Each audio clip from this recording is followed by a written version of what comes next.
the show on the road, my nigga. Try, boy, hit the light.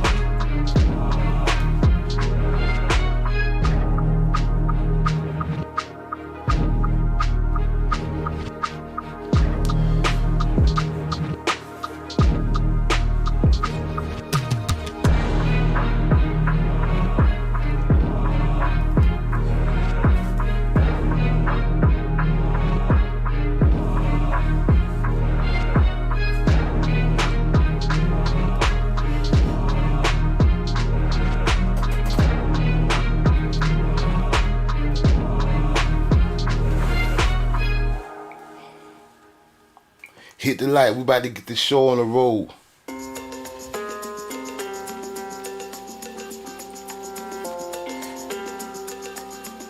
Arbonne Savage, El Amérique Negre, the Bushy Ningre. Stronghold Nagas, stronghold Nagas, stronghold Nagas, stronghold the Nagas, stronghold the Nagas, stronghold the Nagas, stronghold the Nagas, stronghold the Nagas. Peace to the sisters and brothers, so-called black, mulatto, and copper color. And we gon' make it to the top of the mountain, cause ain't no doubt about it, all we got is each other.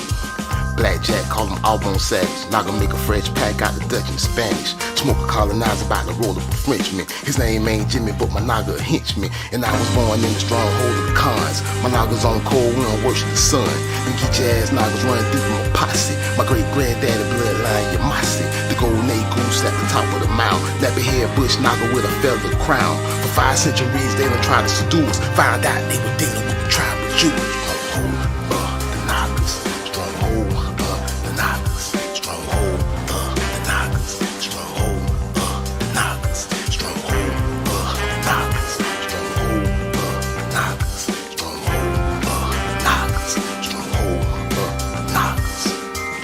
Peace to the sisters and brothers, so-called black, mulatto, and copper color. And we gon' make it to the top of the mountain, cause ain't no doubt about it, all we got is each other. Blackjack, call him Arbonne Savage. Now I can make a fresh pack, got the Dutch and the Spanish. Smoke a colonizer, about to roll up a Frenchman. His name ain't Jimmy, but my naga a henchman. And I was born in the stronghold of the cons. My naga's on cold, we don't worship the sun. You get your ass nagas running deep in my posse. My great granddaddy bloodline, Yamasi. The golden A goose at the top of the mountain. Nappy head bush naga with a feather crown. For 5 centuries they been trying to replace. Found out they were dealing with the seed of Jacob. It ain't no turning back. It ain't no turning back. It ain't no turning back. It ain't no turning back. It ain't no turning back. It ain't no turning back. It ain't no turning back. It ain't no turning back. Stronghold of the Nagas. Stronghold of the Nagas. Stronghold of the Nagas. Stronghold of the Nagas. Stronghold of the Nagas. Stronghold of the Nagas. Stronghold of the Nagas. Au bon sauvage. Au Négré l'Amérique. Et l'Amérique Négré. She Ningre, El Amérique Negre. Tribe up, salute Charles Johnson in the house. We got White Lady in the house.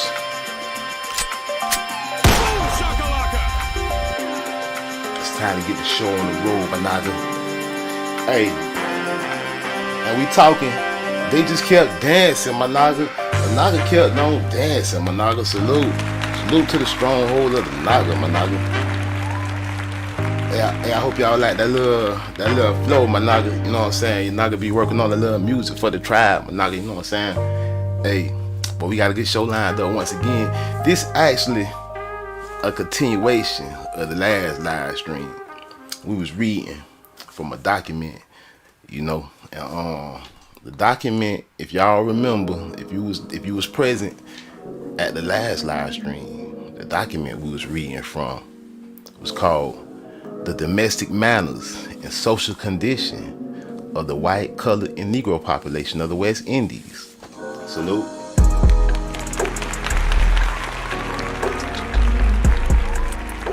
Hey, salute to everybody in the house, man. Y'all do me a favor, hit the like, subscribe, share the video.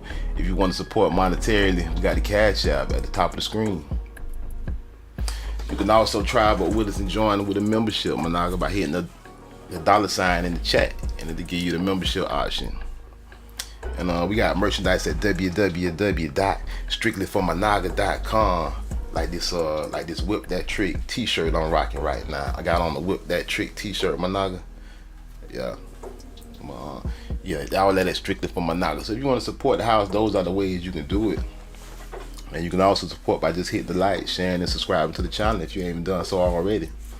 But we got a good show. They kept on dancing. We're going to continue from what we was reading from.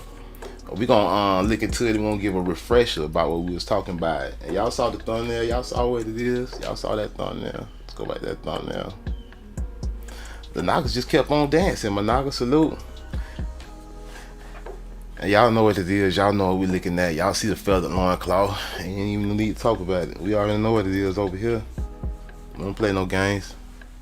We're looking at the Lamarique Nigre, the Tamari Khan Managa. And that's what we talking about. They kept on dancing. The Naga just kept on dancing. Pay me no mind. The Naga ain't ashamed. Naga ain't abashed. Naga don't care who's looking. Naga kept on dancing. And we about to talk about it. We about to get back into that little read. We're going to refresh him back up on some of it. We were just checking it out from a third eye point of view. Naga got the symbols in his hand. Naga got the armband wrapped around his biceps. It's the same old stuff. He got his medallion on, Managa, and his feathered loincloths. Of course we know what it is. That's tribe. Managa, salute. Tribe up. And you gotta look it up and dig up the source. We know exactly what we're looking at. But let's get into what we're talking about. And I'm gonna go back to what we was reading from the other day. Domestic manners and social conditions of the white, colored, and Negro population of the West Indies. Notice they ain't say nothing about a red man. Red man, no insight. And we went through the intro, and we got the chapter 1. We went through the intro and chapter 1, I believe, on the last live stream. We're gonna refresh. Let's go back to the page. Yeah, scroll down. Yeah, the advertisement. Yeah, and it was the table of contents. We reviewed all that on the last live stream. Let's scroll back up. The West Indies, chapter 1. Yeah, he was talking about he beheld the West Indies for the first time. Y'all remember? He was talking about the houses, the people, the little Naga that anchored the ship. He was talking about all of that, and how they barely understood. They were speaking English though, and they barely understood their language. They thought they were speaking some other tongue. They weren't used to the Naga dialect. It was even talking about how they was clothed. And we was looking into all of that. We was connecting the dots. It was talking about the chorus they was singing, the words which were only a repetition of shove her up. They were working that boat. Managa, them Naga were doing they singing. They ain't even understand what the Naga was saying. And the whole time they was speaking English. And we got to one point where he was around some Nagas. And he was peeping, and he saw some little Nagas dancing. And he said the Nagas was quite fond of dancing, and they were good at it. And he said he didn't want them to see him looking, but he found out that once they did see him, that nothing changed. They were unashamed. And that's why I titled today's show "They Kept Dancing," just in relation to the last live stream. Yeah, all up in the mountains, Managa. Okay, let's stroll down. We got to the end of chapter 1, but we gonna just do a brief little run back through on the end of yeah, he's talking about how they was well clothed. Some had jackets on and shirt, and he said some of them were tribal. Hey, and he said they all were clean though. Hey, and he said remember he said the females was bathing in the river. We talked about that and related that to the Arawak and to the Carib and to the indigenous people that do that in America.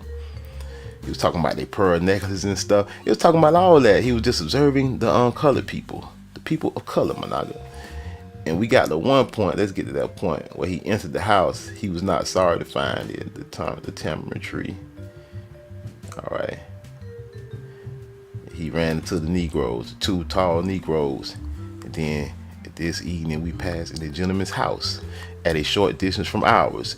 It was spent much in the same way as in England, drinking tea between 7 and 8, and music filling up the remainder. The drawing room we sat in entered through the hall, and when the music began, I heard a noise in that direction. The lady of the house, observing me turn around, said, "That is only the little Nagas. They were dancing there, and all are extremely fond of it." I had every inclination to take a peep, but I was afraid. If they were to see me, they would stop. I have since found by experience, however, that had I gone, it would have proved no such interruption. For the Nagas are not at any age at all abashed or ashamed by the presence of a stranger, and thus passed the first 12 hours on shore in the West India colony. And that's what we had left off at. The Nagas were unabashed, they were unashamed, they were dancing his first 12 hours in the West Indies where he encountered. Connect these dots, man. And we're gonna continue on with this. Because we just doing a little history. We having a little history lesson over here. The YouTube be trying to ban and all kind of goofy stuff. We ain't doing Scythian G material. Why y'all trying to ban us? We just telling the truth. We on chapter 2 now. Sketches of the white population. What they so mad about? State of society. Erroneous opinions respecting the life of a planter, his domestic economy, drudgery, drones, frugality, and general manners of living, markets, a West India ball, Creole children, correcting an error, religion, trials of planters and their families, demoralization, and instance of Negro kindness. Let's talk about it. In the last chapter, I have presented something like a journal, but I propose now recording the results of my 5 years experience and observations in St. Vincent and Trinidad rather than throw my observations into a regular narrative. It is evident that the sameness of a residence could not afford variety for this. Though, to illustrate my views, it would often be necessary for me to recur to a personal narrative in my statement of facts.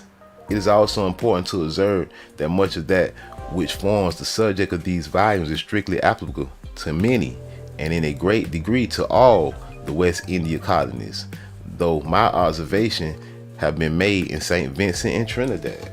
But he was like, you can make the same observation in all of them, right? That's what he's saying.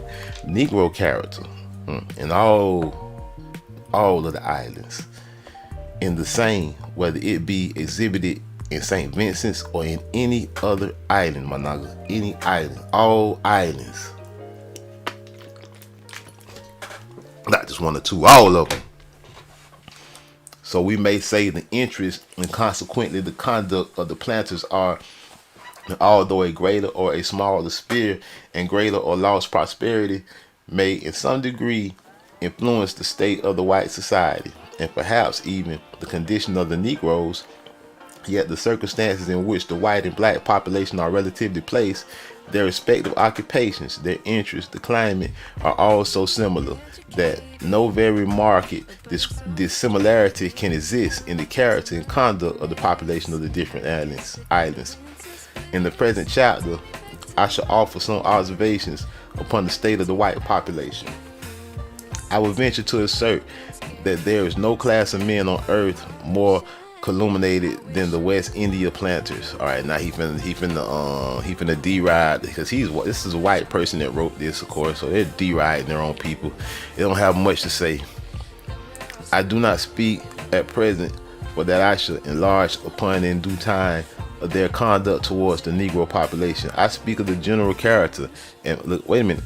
He said, I do not speak at present, for that I shall enlarge upon in due time of their conduct towards the Negro population. He said, I ain't talking about how they treat the Negroes. I do not speak at the conduct towards the Negroes. He said, when I'm talking about their character, I ain't talking about how they treat the Negroes. He gonna say, we won't skip all that. We're gonna just talk about their other character, basically. I speak of their general character and mode of life as members of society. Yeah, dirt bags. I had heard and all have heard West India planters spoken of as a peculiar race of men, imperious, unpolished men who had raised themselves from poverty to affluence. Yeah, they was poor, indentured slaves that came over and who reclined in the lap of luxury and tropical ease, each a bashaw lording it over the creatures of his little community. Creatures, they call them creatures, Managa.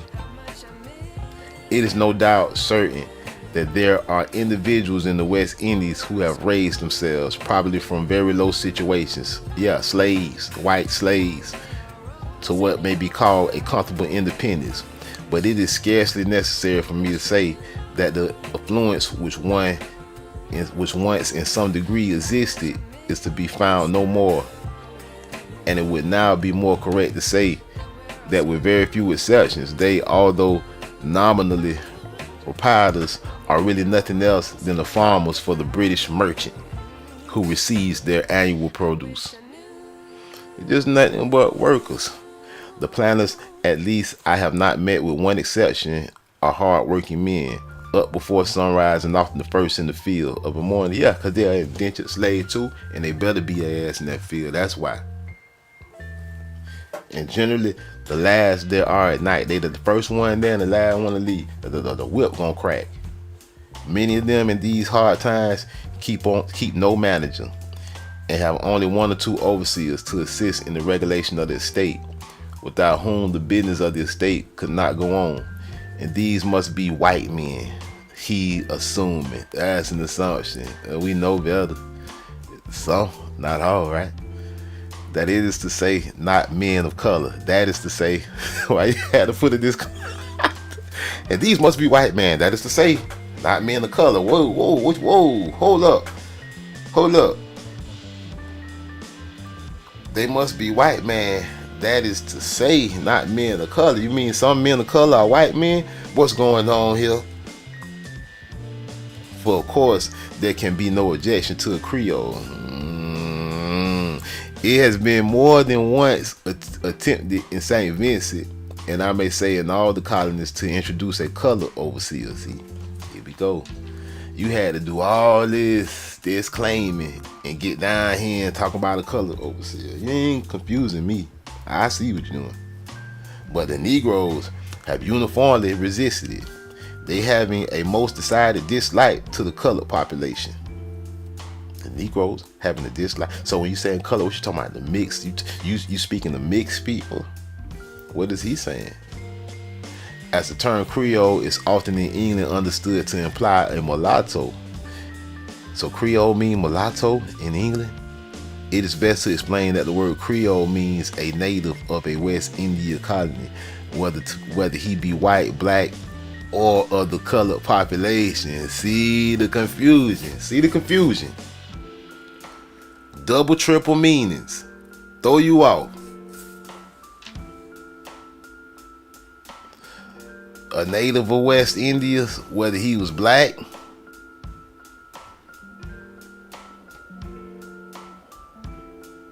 they have a most decided dislike to the colored population. So I guess the Nagas ain't like them. I guess the half-breeds was acting uppity.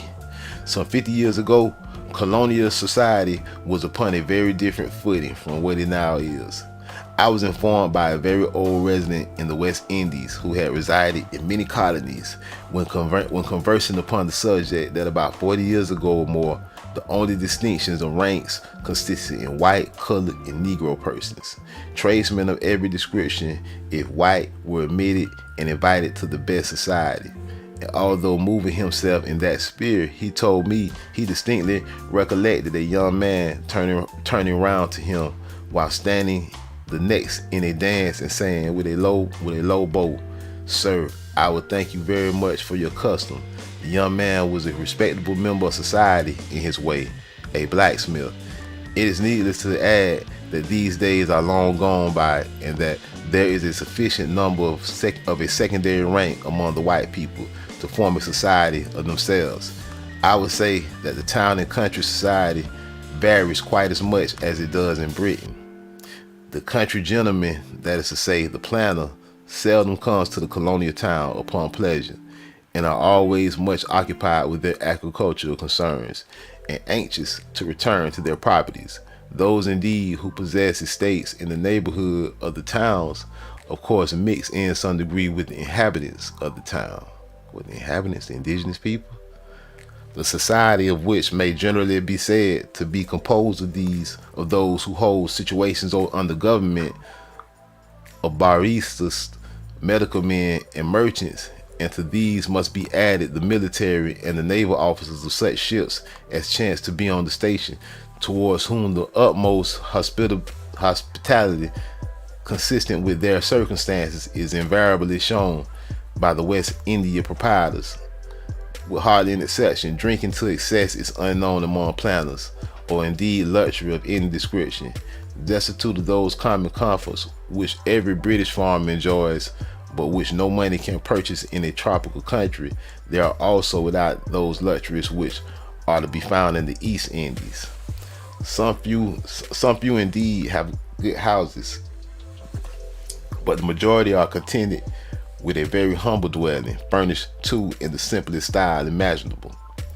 The comfort of a family everyone knows to depend greatly on servants, but contrary to the common belief, planters are miserably off in this respect.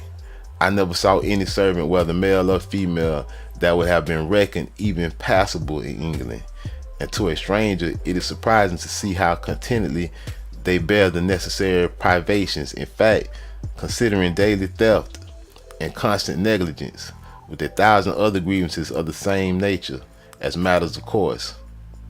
Many families who lived in town are not the proprietors of their servants, they're not the owners, but hire them from their masters. They're getting hired, to whom they pay a certain sum, while they feed and clothe the Negro, or which is more customary, giving allowance to the servant who feeds and clothes himself. He was working for a check, my nigga. Some few have free servants, they were free. But this seldom answers from various causes which will be afterwards assigned. The duties of a planter's wife are most arduous. Distant from markets and all the few comforts that a small West India town even does afford, she must continue to live upon the stock raised on the property, or absolutely go without.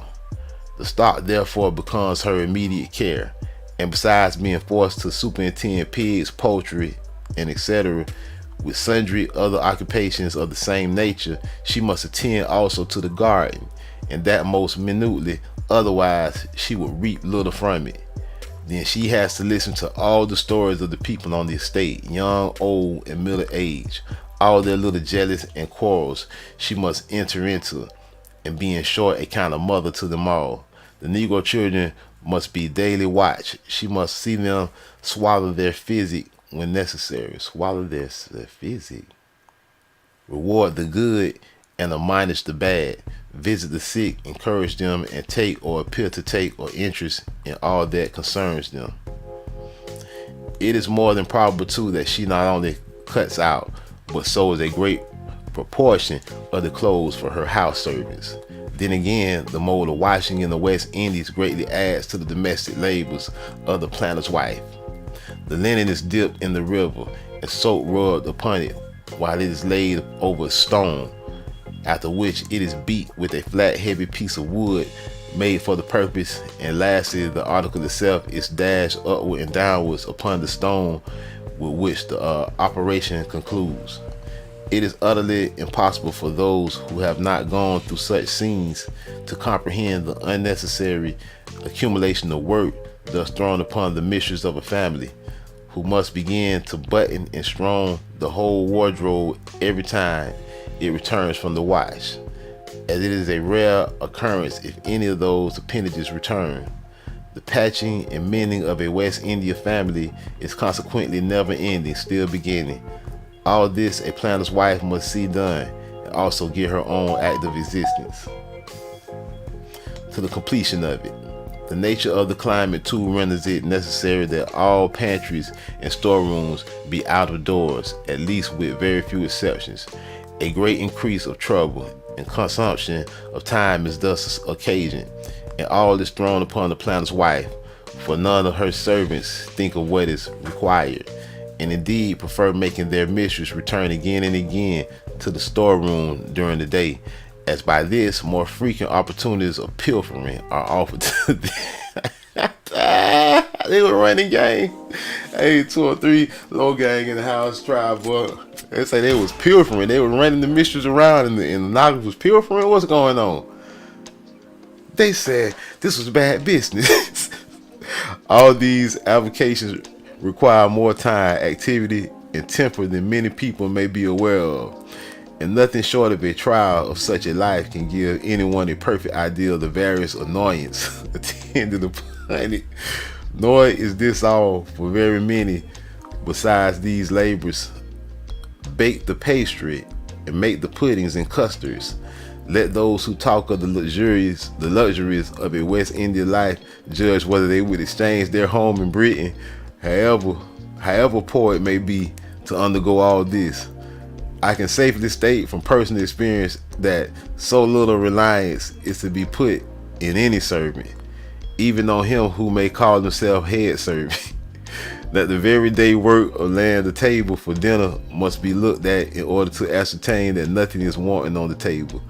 I need scarcely say that those ladies who have young children have still more to do, and in their personal attention towards their offspring during infancy, they are the most anxious and affectionate of parents, always suckling their children, and generally to a longer period than is usual in England, and never for any party of pleasure, trusting their infant to the hands of others.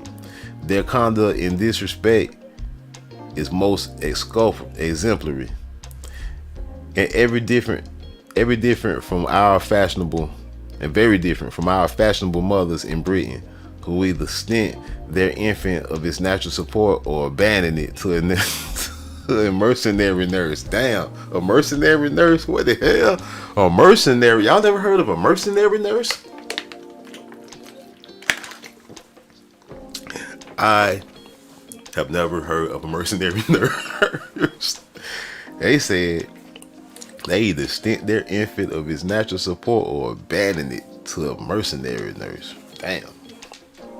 It is much to be regretted that although West India parents are anxious about their children's bodily wants to such a praiseworthy degree as to grudge no personal trouble, that yet they are with hardly an exception indifferent to their conduct in early childhood, neglecting their religious and moral education to a melancholy degree. So soon as a little Creole gets upon his feet, and this they do much earlier than in Britain, generally at about 2 or 3 years old. From that time, a destructive kind of accidental education commences. This is funny.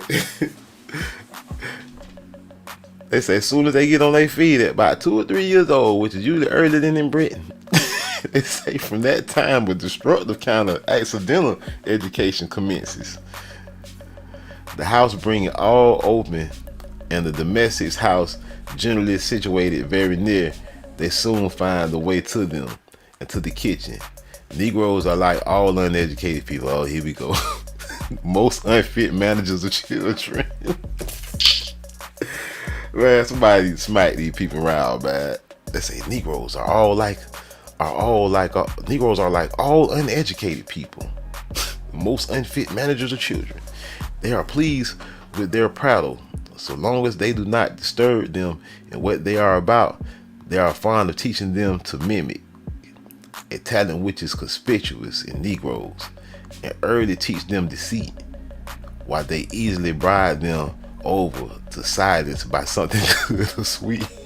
Man, these people is wild, man. In St. Vincent and in most other, and then see, they say all this, nigga, get mad when I be talking shit. Don't get mad when I be talking smack. Y'all got all this to say in books. I ain't finished my book yet. I'm gonna have a lot to say. In St. Vincent and in most of the colonies, there are few children who remain in the island after 10 or at most 12 years of age, for there is no possibility of procuring either public or private teachers beyond merely in reading and writing, and those are very ordinary attainments. And it is needless to say that even where a mother sufficiently well informed and calculated from her natural talents and temper to educate her daughters at home, Her other domestic duties are so arduous in nature as totally to preclude her doing so. Some few families have tried a governess, but it has been found not to answer, for they almost invariably marry soon after coming out, so that at present there is really no alternative, except that of sending children to Europe or leaving them to grow up totally ignorant. As for boys, there is no possibility of educating them in the West Indies. To those who have neither personally experienced nor witnessed such scenes, it is impossible to conceive how much there is necessary sending away of all young Creoles for the means of educating operates to their disadvantage. Parents look forward to this necessity almost from the birth of their darling, who becomes doubly dear from this consideration. From the moment of this separation, indeed, the tie may be said to be broken. Boys in many instances never return to their homes, and girls, if they do return only to be almost immediately taken from it again by marriage. Now they talk about the white population, remember that, we're talking about the white population here. They're much to be dreaded realities. Who you think is coming back on these orphan trains? They said some never return home, right? Got sent off to get educated. They said they couldn't get educated in the West Indies. These much to be dreaded realities press so constantly upon the minds of both parents as to operate strongly against the future welfare of the child, who is overindulged to a great excess. Because looking forward constantly to the moment of parting, they cannot bear as they see to cross the poor child.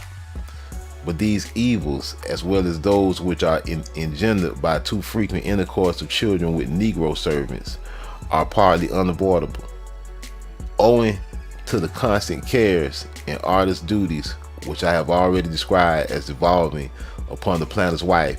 And I may also use an argument I have frequently heard used by West India mothers in favor of permitting their intercourse, that if their children were kept from the society of the young Negroes, they could not have those kindly feelings towards young Negroes.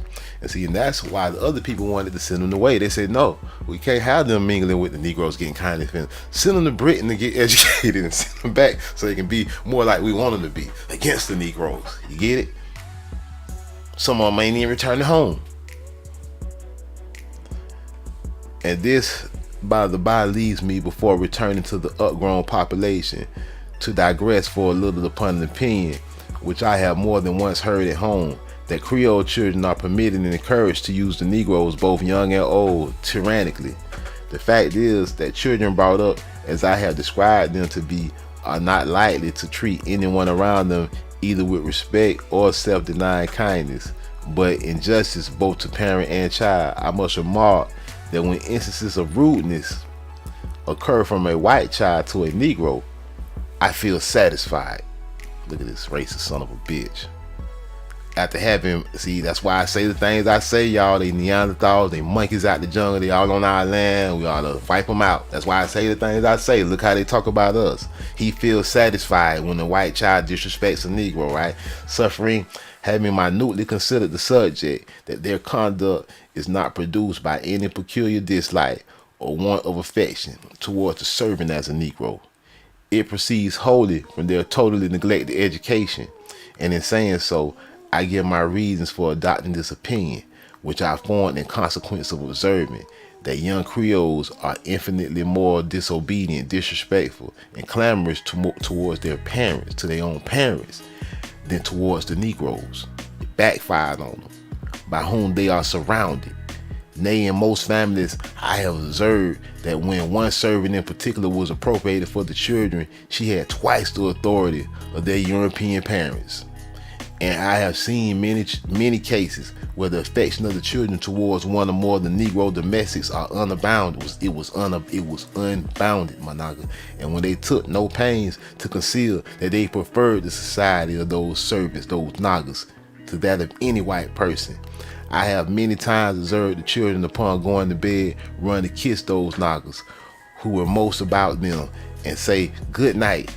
And I have seen children who were habitually rude, upon contradiction, habitually kind and affectionate towards the Negro servants. I had many opportunities of seeing young people of both sexes at an early period after their arrival in the West Indies, after having been absent 6, 8, or 10 years for their education. And in all of those numerous instances, I perceived the greatest anxiety on the part of these young and newly arrived Creoles to see those Negroes whom they had best known in their childhood. And it was evident how well and how kindly they remembered them among all the new objects that Europe had presented to them. In no case did they omit to bring presents suited to them, and it would be only a suppression of truth were I not to add that there seemed much more warmth of affection on the part of the child than on that of the Negro. The Negro was like, man, we thought y'all was gone, y'all back? Who upon such occasions seemed always more lost in amazement at the great change in young Master or Mrs.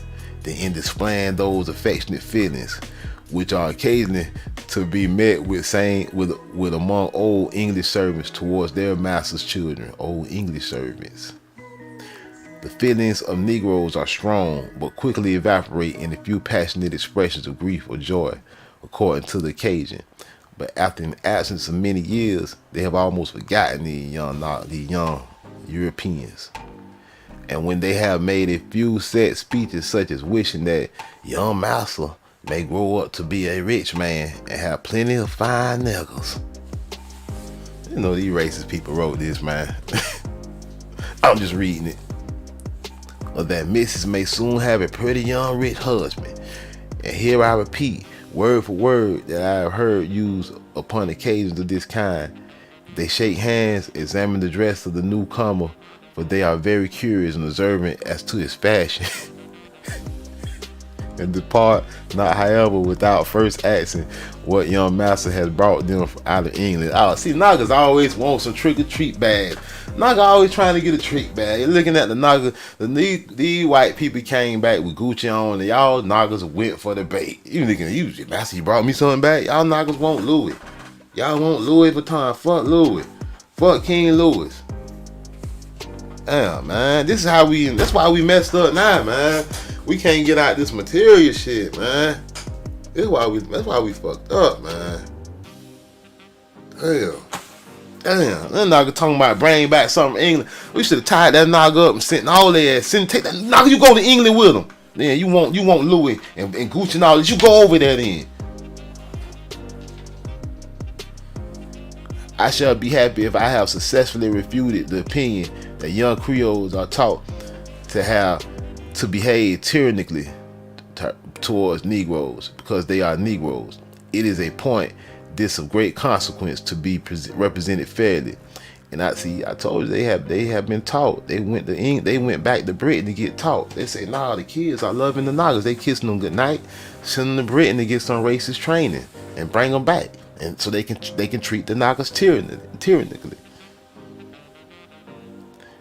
That's all they talking about. They ain't go over there to learn 2 + 2. They learn over there that Naga, I hate you. That's what they went to learn. It is a point this of great consequence to be represented fairly, and I think I have explained the real state of the matter when I admit that the children of colonists in general, from being neglected in their early education and left without steady or systematic control from either parent, do conduct themselves with few exceptions in a manner regardless of the feelings of those around them, but that they do this to all who come in their way, and to their parents generally more determinedly than to any others. They ain't like their parents. Much more might be said upon the subject, but that it would be found again to occupy our attention when we come to consider that character, customs, and situations of the Negro population. I repeat then, who is the Indians, man? We already know, but I'm gonna ask y'all one more time. Who's the American Indians? They ain't talked about a red man yet. They talking about these colonizers coming over here, and they talking about the Negroes that's already here. I repeat then once more that there cannot be a more unjust aspersion than that children are taught to despise a Negro. They go to Britain to teach them to despise you, to despise the Naga.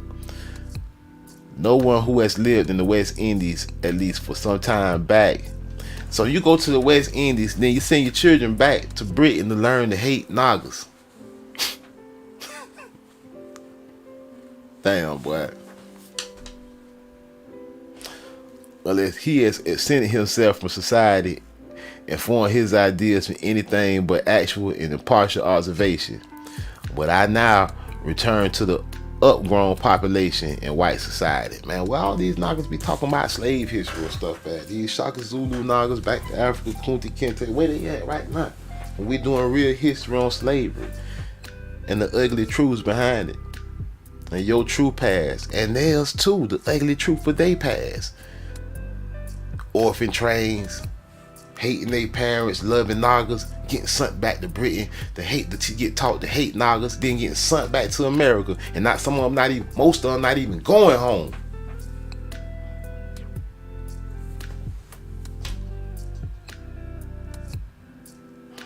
When I first arrived in the West Indies, there was a little of what we call visiting in an easy way. Family dinners or a quiet cup of tea were unknown. Ceremonious dinner parties were the only media of intercourse. As my book is not meant merely for grand people, planners, and MPs, some, I think, may be pleased with a sketch of a great dinner in these parts. I would pass over the inconvenience of walking or riding under a tropical sun, even the few hundred yards that separated my house from that of my entertainer, and the crowd of visitors arriving outside the door, and suppose myself ushered in, having smoothed down my dress and arranged my curls, and in some degree recovered from the inconvenience of heat, a strong breeze, and abundance of dust. We were invited to dine at 5 in the afternoon, and as I had something short of a quarter of a mile to walk, I had the full benefit of the concentrated rays of the tropical sun. Dinner being announced about 6, we were ushered into a room by no means large or lofty. 2 long tables were soon filled, and we sat down in number between 30 and 40, the gentlemen greatly predominating. There was very little general conversation during dinner, and so far as I could see, not much even between those who sat next to each other. Everything looked brilliant, however, from the numerous lights, for it was already dusk, and the handsome shades, which are a great ornament to the candlesticks. The windows and doors all thrown open displayed one of the most picturesque scenes imaginable. It was fine moonlight, and the beauty of a moonlight view in these latitudes can be conceived by those only who have seen it. The dinner was like all West India dinners, a load of substantials so apparently ponderous that I instinctively drew my feet from under the table. In these, it should be borne to the ground. In case. So the table was loaded with food. You say, dang, I ain't never seen this. This is the land of plenty. You say, in Britain, we don't have this much food. Turtle and vegetable soups with fish, roast mutton. 4 and 3 days, I had not seen a herd of beef, lamb, or veal. Wow. And turtle dressed in the shell with boiled turkey, boiled fowls, a ham, mutton, and pigeon pies, and stewed ducks. Concluded that was just the first course. Ducks and guinea birds with a few ill-made puddings and tarts, and formed the second course. The heat of the climate formed an excuse for the indifferent pastry, and experience soon taught me that it was impossible to make light, flaky pastries such as we see every day in England. However, it must be admitted that West India cooks do not excel in the art of making sweet dishes. If I accept a dish floating island, which they always succeed in admirably. I had heard so much at home of the luxury of the West Indies and how clever black servants were. See, man, they telling you who the indigenous people is. That I look for something not only good, but neat and even tasteful. But I was astonished. They was hearing all about the Nagas. They was like, these Nagas in the West Indies are brilliant. They was hearing all. They couldn't wait to come to America. They were like, ooh, coming to America. It's like, these Nagas are brilliant. They just keep on dancing. They can cook. It's the land of plenty. They got all kind of food over there. It's the promised land.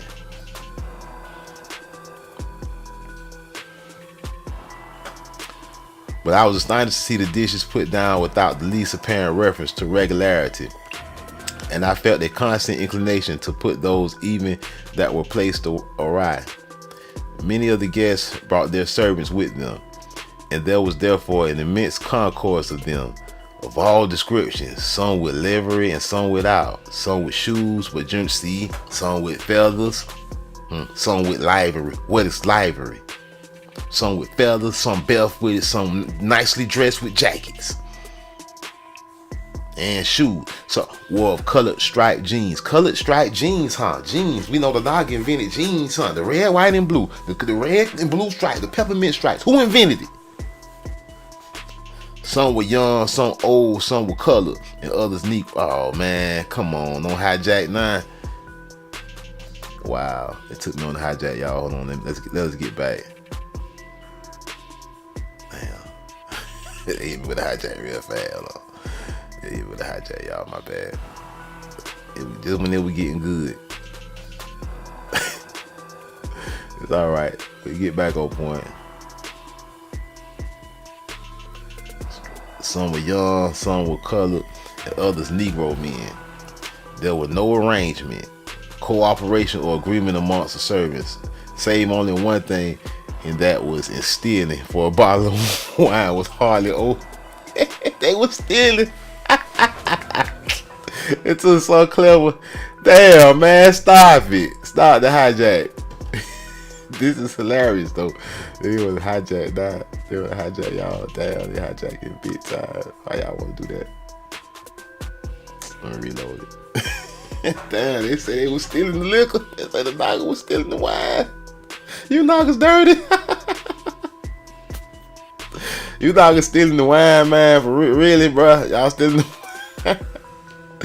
A bottle of wine was hardly open until some clever hand whipped it away.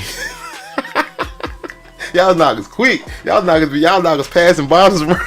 Y'all niggas in cahoots and shit. Y'all niggas, that white boy. Y'all niggas ain't shit, man. And without any apparent fear of detection or censorship, openly handed it out of the window to those. Wait, y'all niggas doing the backhand. Y'all niggas was doing the backhand. Wait a minute, man.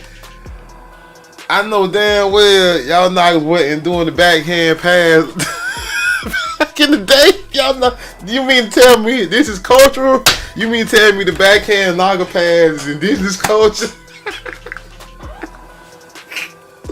Wait, hit me in the chat. Hit me in the chat if you ever did the backhand naga pass. Oh shit, there you go. That's what they talking about, y'all. Hit me in the chat if you ever did the backhand naga pass. Damn, they talking about the backhand naga. I did not know that was indigenous. What a coinky neat. They say these nagas wasn't even in cahoots. They say it wasn't coordinated. They say naga was swiping liquor bottles and bam, next thing you know it was out the window. No shame, no game. They say boy, this is funny, boy. This is hilarious. In short, the servant's mouth was stuffed with the whole full the whole time. Now we're eating chicken. You niggas ain't shit. It say in short, they mouth was full. They were eating all the chicken and drinking all the liquor, feeding everybody, smoking them out. They were drying all the weed and all the chicken. You know what I'm saying? It's so occupied when they came. The naga can't eat. The naga say serve what? They say bitch, you better serve me. They say this was a headache. They say they were ready to go back to Britain. They say it was much easier in Britain. They say this was a headache. This was a nightmare. They say these nagas are nifty. And so occupied were they all in making the most of a good opportunity that the ladies' plates would never have been changed. Had it not been for the repeated and loud reproof of the gentleman. Waiter! Waiter! Waiter!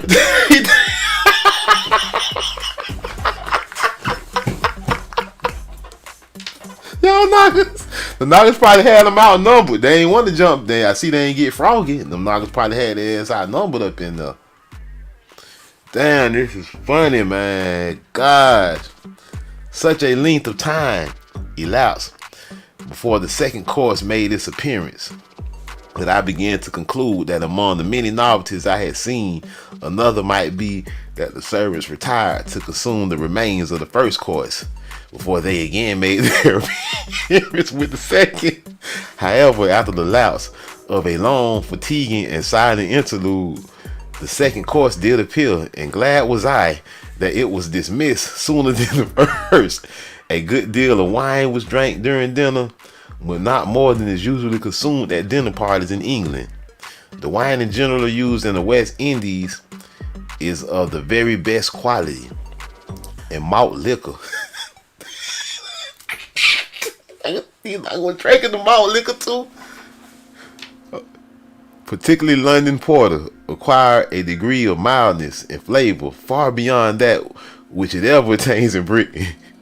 Beer, porter, and cider are all drank in West India dinners, but sparingly, and I apprehend these are by no means favorable to health in a tropical climate, at least to the generality of constitutions.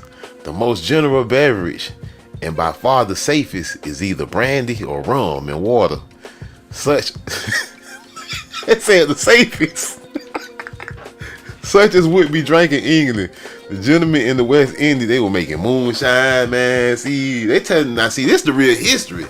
Where's Dr. Umar at now? This the real history right here, man. This what I be talking about. They want y'all looking at Africa, the good stuff right here, boy.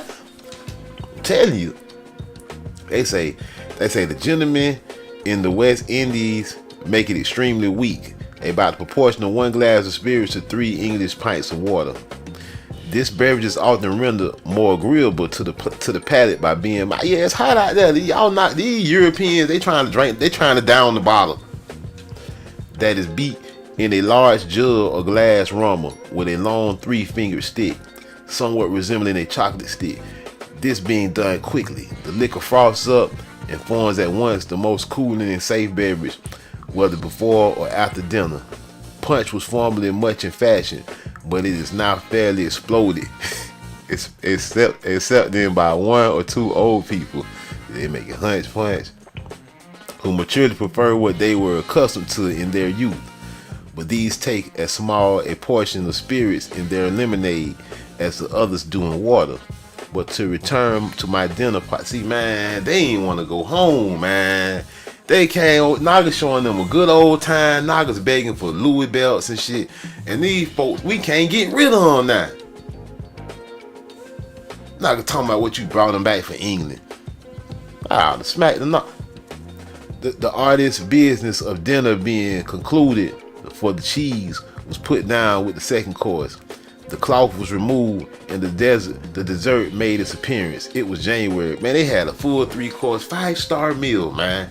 You mean to tell me in the early 1800s, these niggas were having 5-star meals with liquor? Man, why they don't teach us this, man? See, they be lying, man. These lying ass there's Naga Charlie in the house, try, but these people be lying, boy. They want you to learn some old African booty shaker history. You ain't nowhere in sight over there. These are lies. Then we see the real truth. It's very highly entertaining. This should be in movie format, my Naga. This should be a movie. It was January and I felt somewhat astonished when I looked at the table covered with pines. He's astonished at everything she sees. She's astonished. Suppadillos, pomaderos, water lemons, grana. They say these knockers keep bringing food out. That amidst all this, I should see nothing of the far famed and really excellent West Indies preserves so much prized in England. Just as I was meditating upon green limes and preserved ginger, the gentleman who sat next to me offered me some preserved raspberries, just come from England by the last ship, the emphasis which was put on the word raspberries. Raspberry beret, the kind of... At once showed me that English preserves were quite as much esteemed in that country as West India preserves are in England. I ventured to tell him how astonished I was to find that they relished our preserves when theirs were so much superior. He assured me that before long I should alter my opinion, and I found this to be perfectly correct. The ladies did not remain long at table, but soon retired to the drawing room, But there, nothing like conversation took place. Indeed, the constant domestic drudgery of a female's life in the West Indies, married or unmarried, for the latter, although not occupied with the menage, are engaged in dressmaking and mending. Negro servants, being wretched needlewomen, leaves them no time for improving the mind. And in society, the ladies are too generally fond distinguished for that listlessness and meagerness of conversation which arises from an uninformed mind. As soon as the gentlemen came in, coffee and cake were handed round, and an almost immediate bustle followed, for a heavy though short shower of rain had fallen, and the ladies began to ponder upon the probable results of walking or riding through a miry, slippery road in a cloudy night. Between 9 and 10 o'clock, we had resolved to walk, and wrapped in warm cloaks, bonnets, and thick shoes, we took our leave. As we expected, the road was very bad, and so dark was it that we could make no choice where to place our footsteps. Some of our party began seriously to lament the probable ruin of a satin slip, while the gentlemen were no less pathetic on the subject of their silk stockings. The silk stocking wearing that. Go on. Go back where you came from. You all out here in the jungle with silk stockings. Hey, I'm not gonna smack your ass. Hey, where a party of this kind is sufficiently numerous. There, y'all picture y'all picture them walking in the jungle with pouring down rain and mud everywhere. He got on silk stockings. Men in tights looking at ass. There is generally no want of amusement. In fact, it was only during the walk home that anything like cheerfulness or ease appeared. Our adventures, however, were soon ended. For 10 minutes brought us to our own door, and as I seated myself quietly at home, I could not help thinking of Miss Edgeworth's inimitable description of Mrs. Rafferty's dinner and her tales of fashionable life. Dinners, if I may so express myself, took a more rational turn before I left the West Indies. They began to find out that those parties were both expensive and dull. Small social parties came more into vogue. The ladies began to talk to the gentlemen, and certain is it that the latter were amazingly improved by the change of system. Cards became less and less the resource of the evening, and dancing succeeded instead. This gave employment to the young and amusement to the old. Music first became tolerated, then listened to with some interest. Yeah, see, the Naga kept on dancing. They were so interested in your music. That's why it's like it is now. Your dancing, they was highly entertained, Managa. They kept on dancing. They say music first became tolerated. They say, what is this music? I left St. Vincent for Trinidad. And before I left St. Vincent for Trinidad, if there were no musicians, there was at least many who liked music and encouraged it. And finally, the pianoforte and quadrilles, to a great extent, banished cards and scandals. Even small dinners, however, were by and by found expensive, and times began to get rapidly so bad for the colonists that these could no longer be kept up, and excepting upon great occasions, these two were completely abandoned. Man, they was having a good old time. They were getting drunk. They was all in the West Indies getting drunk, watching Nagas dance, food everywhere, Nagas acting the donkey. Y'all see what was going on, right? They were that's why how you gonna get, first off, you can't, what you gonna get mad at a Naga for stealing his own food back? Y'all all on our land, you can't even get mad. Y'all had a good old time. That's why we can't get rid of y'all. Y'all were having fun. Y'all won't go home. You know what I'm saying? Let's be honest about this. They say small evening parties which create little or no expense, except the few additional cups of tea or coffee and a few glasses of weak wine and water, now became common. Quadrilles were the general amusement. These parties usually met about 8 in the evening and broke up before or at 11 at farthest. Great balls are not often given. The immense expense and the principal objection and the difficulty of collecting the female population is another. Yeah, because they know they'll They say we ain't, they say no, after that last one, they said no more big balls. They said these knockers doing the backhand 5-finger discount, the wine, the liquor going missing. There's too much going on. We can't even keep up with everything. Where's all the food?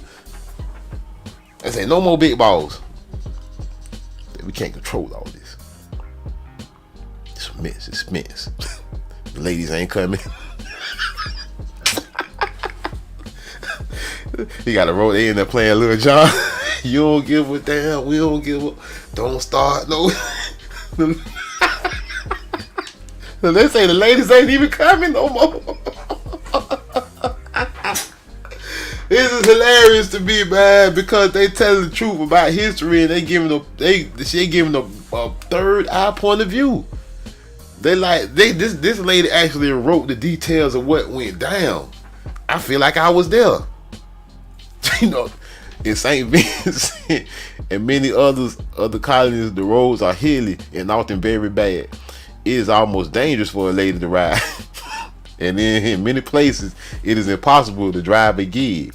All these things combined prevent many great balls from being They say the club shut down. They say they had the C19 before the C19 back then. They say it wasn't too much clubbing going down. It was dangerous. But when one is really in agitation, all the island is in bud. They say, but when one went down, it went down. The whole island got buzz. And the colored women are as active as possible, huckstering their trays full of satins, gauzes, ribbons, and white shoes and gloves, etc., to the very last hour. Let me present a sketch of these balls given in the house of a gentleman not far distant from Kingstown, Contown, my nigga. The house was situated upon a rising ground. They were going. That's all they were doing was partying. Man, I wish I was around back then, man. It would have popped off, man. Who would have, man? It would have popped off at the party, boy. Every time party pop off, we popping off. They say one of his majesty's ships lay in the bay at the time, and the officers were all at the party. There was a number of fine young men and some uncommonly interesting boys among the midshipmen. One of the officers happened to be an old acquaintance and a countryman, those whom we only know slightly at home. When we meet abroad, are hailed as dear friends, and we give a hearty shake of our hand to the man who we only bowed ceremoniously to at home. It was a lovely evening, and as we walked up the avenue lined with coconut trees and reached the front of the house, a prospect of singular beauty opened before us. Kingstown Bay lay in moonlit panoramic splendor. The sea was smooth as glass, and if an occasional air was wafted over it, the ripple only served the more to show the effects of moonlight. On one side was Fort Charlotte, and on the other, Dorsetshire Hill. The town lay as it were at our feet, and the landscape terminated into the lofty mountain of St. Andrew, covered with wood to the very summit. Yeah, up in the mountains. But I don't know who was up there. We know who was up there. The little parterre and shrubbery around the house were extremely neat. The estate Negroes and many colored people, some in full dress, others probably in feathers, right, were already crowded around or in the house, and every voice and countenance bespoke joy and expectation. We found a comfortable chamber wherein to change our shoes and lay aside our shawls, a luxury often not to be obtained in St. Vincent from the very small and inconvenient houses which most of the colonists possess. This house, even in England, would have been reckoned only a pretty cottage, but still it contained 2 tolerably sized public bathrooms, and a few good chambers, and was so much more neat and comfortable than anything I had seen or did ever see in St. Vincent that I was charmed with it. The kind proprietor is now no more, but should these pages ever meet the eye of the hospitable lady of that estate, may I hope that she will pardon the liberty I have taken in thus describing what I felt to be one of the most interesting and truly beautiful scenes I beheld in the West Indies. If I had been rather astonished to see a public ballroom, which I had some time before crowded with colored people and Negroes. Crowded with Negroes. I was still more surprised to find a private one equally so in proportion. Here were young. They say all the balls I went to were crowded with Negroes. You mean to tell me I got a private one here? Hey, so they say so AMA in the house. Tribe boy, salute. She said every ball room she went to was full of Negroes. She said she finally found a white person that had their own.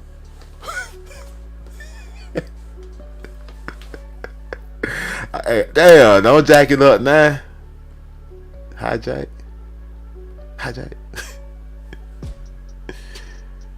Yeah, they effing around. I ain't mad. It say they were usually crowded with Negroes, and I was still more surprised to find a private one equally so in proportion. Here were young, old, and middle-aged Negroes. Oh, it was still with Negroes. Damn. And as the children grew sleepy, they went into their Mrs. Chamber, which opened from the drawing room, and quietly snored in full chorus. The band from on board the Man of War,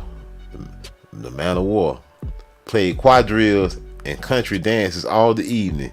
An extraordinary advantage in the West Indies, where the only musicians in the country are Negro fiddlers. The only musicians in the country is Negroes. Damn what they was fiddling, the banjo or whatever you want to call it.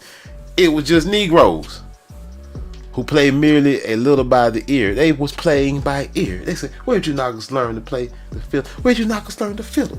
Where'd you knockers learn that banjo? Where'd you knockers learn to play the piano like that? We learned by ear. Blackjack play a little piano. Hey, they know either sharp nor flats. They know neither. They say, what's a sharp or a flat? We just play by ear, you fool. We play by rhythm. We don't do 1, 2, 3, 4, 1, 2. you know, hold on. Europeans make their music by counting. They make their music on counting. That's why they try to teach us how to do it. 1, 2, 3, 4, 1. Ain't got no rhythm.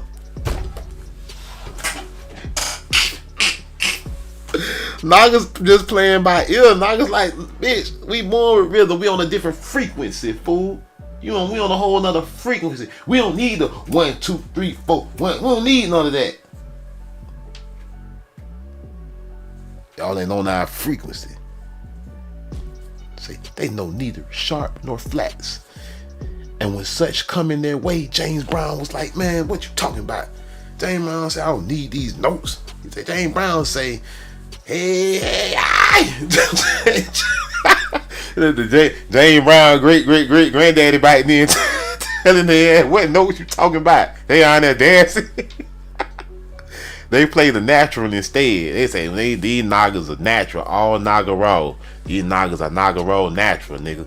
Hey, instead, so that is a very difficult to find out what tune they. They don't even know what tune. They say it's very difficult. We don't know the language of these Nagas tune. We don't even know the frequency of the tune they playing. The only comfort to those who are easily annoyed by discord is that the music is always accompanied by a tambourine and 1 or 2 triangles, so that the discordant tones are pretty well drowned. Man, you don't discord, you ain't got no rhythm. We all natural. We don't need to be 1, 2, 3, 4. I don't need all that 1, 2, 3, 4. That's how they dance and all. They dance by count. They be trying to dance. It's looking goofy. They got 2 left feet with 6 toes. Hey, the Negro musicians soon become sleepy. And it is generally said that, hold on, man. Wait, I'm gonna stop for a minute, y'all. Hold on, I gotta show y'all something. Because speaking of this it all makes sense now. We gonna go back to this. These Nagas playing instruments, and Nagas don't need to count. Nagas got their own natural rhythm and tune. It all makes sense now, cause this. All I could, we finna go back to reading that, but while I was reading that, y'all know, all I could think about was this. Let me pull up. All I could think about is this, y'all. Y'all remember we were looking at Jungle Jitters? Fair use, YouTube. Fair use. Hold on, let me do that. Let me skip this ad. Let me skip this little ad. Hold on. All I could think about was Younger Jitters.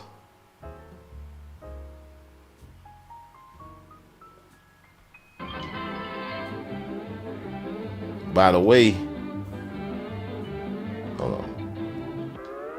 Notice, I want you to notice the chant when Younger Jitters start. Notice the chant that the Naga's doing. Fair use, YouTube, fair use. We're doing this for educational purposes, fair use. Younger Jitters. Y'all hear that, right?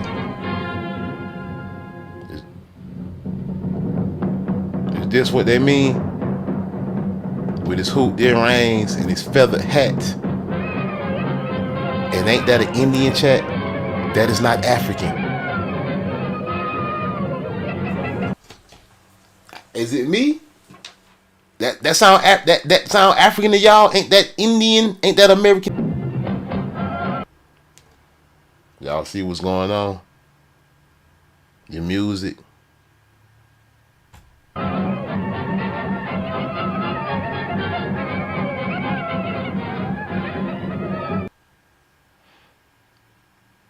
I hope we seeing clear. I hope we seeing from a third eye point of view. I hope we not saying, oh, black and African. I hope we understanding culture here.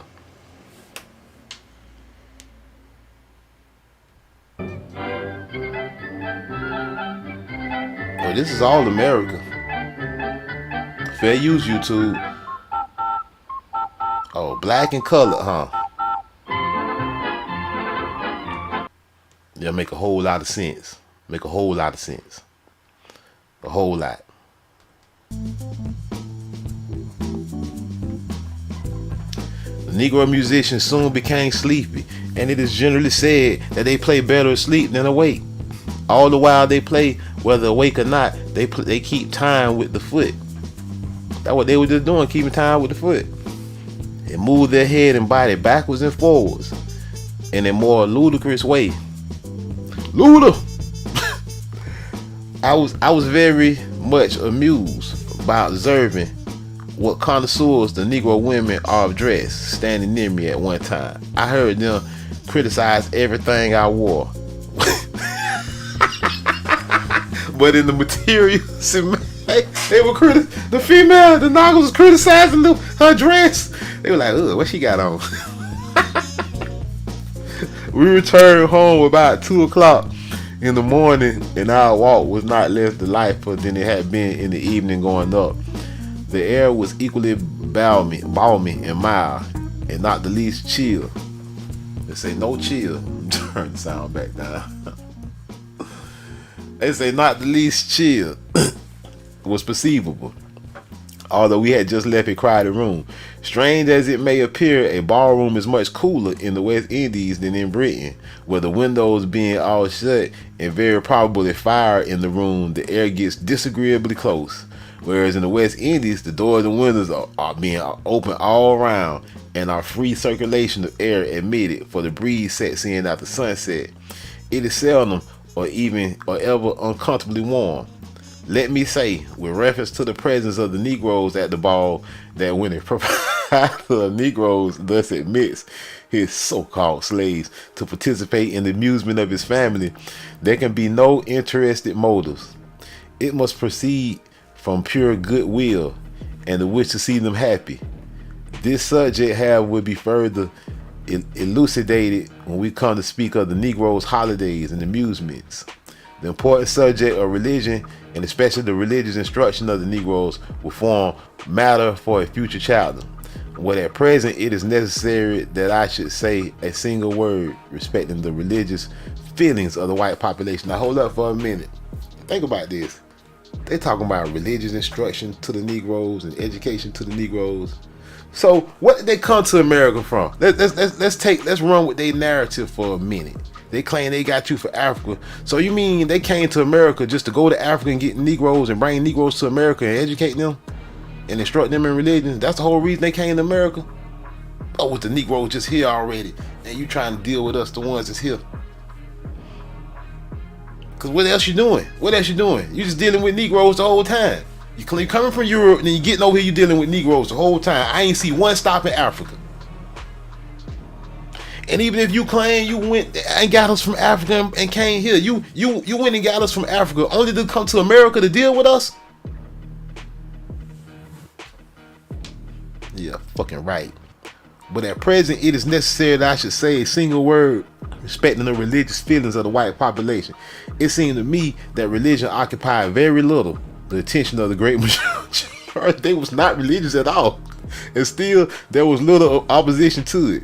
With many families, there was the strictest decorum on this subject, as far as this could be proved by regularly attending church. But in general, they acted as if the Sabbath day ended when the bell tolled. They were straight to the liquor bar for the conclusion of the Monday service. They said, "Oh, Sabbath over." Back to cussing and fussing. During my residence in St. Vincent, there was no evening service. They said, "It ain't no service." They say, "You fake Christian." They say they don't even know when the real Shabbat is. They on the fake Shabbat and all. The morning service began at 11 o'clock, and I always regretted that it was the hottest time of the day. For walking or riding under a tropical sun was so oppressive that many were prevented altogether from attending service. Yeah, this sun. Y'all come down here. Y'all know y'all ain't built for this. Y'all ain't indigenous to this. You get in the sun, you get cancer and all kind of stuff, don't you? You ain't supposed to be here. You outside your environment. They say it was so hot, preventing them just from going to service at all. Some families, however, and many individuals besides managers and overseers rode several miles regularly to church. Had there been evening service, it might have tended greatly to discountenance Sunday dinners and parties of pleasure in the country, both of which were very common. I would say generally, however, that satisfied with a certain form of religion and morality, I seldom would ever meet with anyone who seemed ever to think at all seriously upon the subject of religion. I saw no one read religious books, nor did there seem any desire to pursue works of this description. The Sunday market I heard them always talk of as an evil. Neither did I ever in my life hear it vindicated in the abstract. To the white population, it is a nuisance and no advantage. They weren't making no money, but it is far otherwise. It is the opposite to the Negro and colored people, who derive many peculiar profits from the market being on Sunday, the fake Shabbat, which they would be deprived of or held on a weekday. And therefore, although so disgracefully seen, yet it is one of those customs which were at once abolished. Other worse consequences might follow, which will here have to be explained. So they shut down the Naga market. See, haters. It is sufficient here to say that I consensuously believe the white population of the West Indies are by no means advocates for buying and selling unnecessarily upon the fake Shabbat. But the Nagas ain't give a damn about your Sunday Shabbat. Naga, we out here selling fish dinners and everything else, Naga. But they must be aware as residents in the colonies of many difficulties and dangers in making any sudden change. Yeah, you're gonna get dangerous. You wanna try to come think you finna shut down the Naga Sunday market and ain't gonna be no repercussion and consequences. Man, what a gunman that, man. Which those living in England can have no idea. As I have spoken of markets, I am reminded that some things have escaped me which require to be set down, and that I have not yet sufficiently corrected. The served notices entertained of the colonists by those who have either trusted to partial information or who during a short visit to the West Indies have even but the outside of society. During all the time I remained in St. Vincent, the markets were so bad and so ill supplied that I was 18 months in the colony before I ever saw or heard of a bit of fresh beef. The population had then, however, so considerably increased that an ox was killed once a week generally, when it was regularly advertised in the newspapers and was hailed as a most important piece of intelligence. Before that time, if you wished to give even a plain dinner to a friend, you were compelled to send round the country to procure a whole sheep, which you were of course obliged to use for to keep part of it was impossible from two causes: the heat of the climate and the thievishness of your servants. The Nagas gonna take it.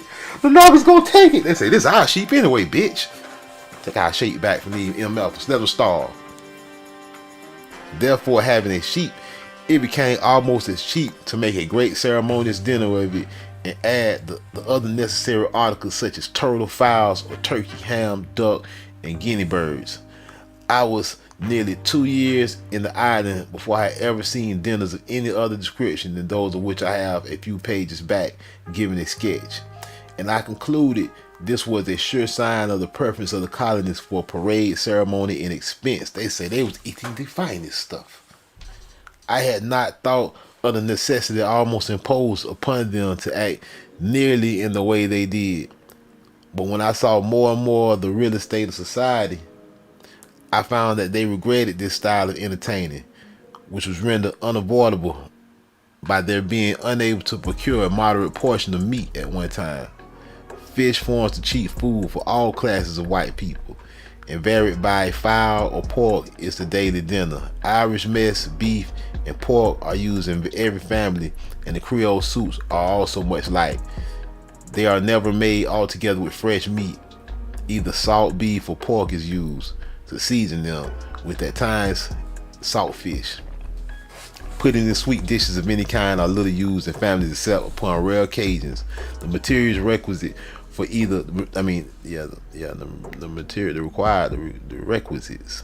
The materials required, or the requisite, the prerequisites for either puddings or pies being exorbitantly dear, so that the common family dinner of a West India planter is much inferior, both in quantity and quality, so that a people in the very middling ranks of life at home, while the high price of all the real necessaries of life renders living upon a limited income little better than what would be called misery in England.